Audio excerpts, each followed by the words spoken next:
काव्या एक आइसक्रीम की दुकान से आइसक्रीम ऑर्डर कर रही थी।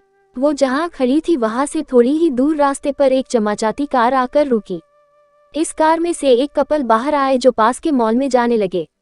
उस महिला की नज़र आइसक्रीम ले रही काव्या पर पड़ी।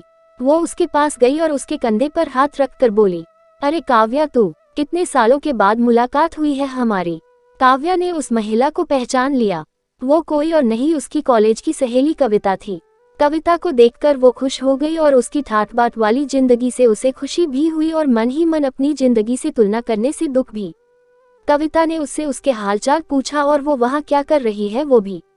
काव्या ने उसे बताया कि आज उसकी शादी की सालगिरह है, इसलिए वो और उसके पति इस आइसक्रीम पार्टी करने आए हैं।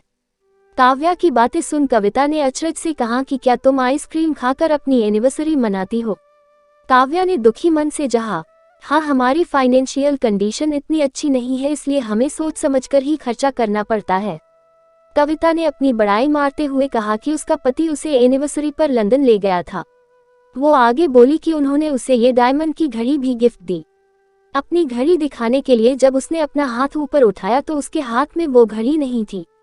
वो डर गई और अपनी घड़ी पास में खोजने लगी, लेकिन वहां पर भी घड़ी नहीं थी, इसलिए उसने पास में खड़े अपने पति को घड़ी खो जाने की बात करी। तब उसका पति उस पर गुस्सा करने लगा और उसे और उसके माँ बाप को भला बुरा कहने लगा। फिर गुस्से में उसका पति घड़ी खोजने ले लिए कार की तरफ चला गया। काव्या ये सब हैरानी से देख रही थी। उसने कविता से पूछा कि उसका पति उसे कैसे बात करता है। कविता ने आंखों में आंसुओं के साथ कहा कि उसके ससुराल वाले रिश्तों से ज्यादा पैसों से प्यार करते हैं। काव्या को कुछ दिन पहले की बात याद आई जब उससे नया मोबाइल गलती से टूट गया था।